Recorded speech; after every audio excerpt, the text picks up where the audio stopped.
habit na magpapayaman sa'yo. Ang tawag dito ay spending habit.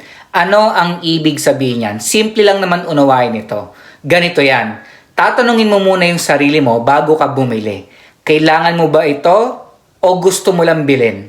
Kasi magkaiba yung gusto mong bilhin sa kailangan mong bilhin.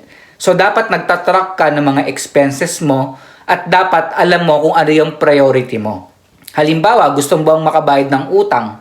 So bakit ka mangungutang ulit? O kaya gusto mong makaipon para makabili ka ng bahay at sasakyan. Pero ang ginagawa mo, travel ka ng travel.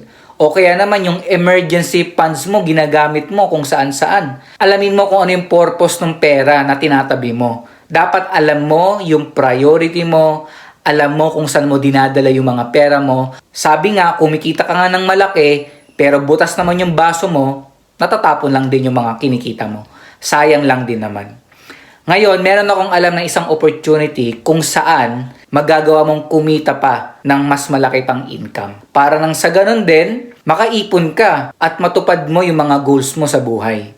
So kung interesado kang malaman ang opportunity na to, na nagbigay sa akin ng success sa buhay, mag-comment ka ng super how sa video na to, or i-click mo ang link sa comment section, or pumunta ka sa profile ko at i-click mo ang link sa bio ko.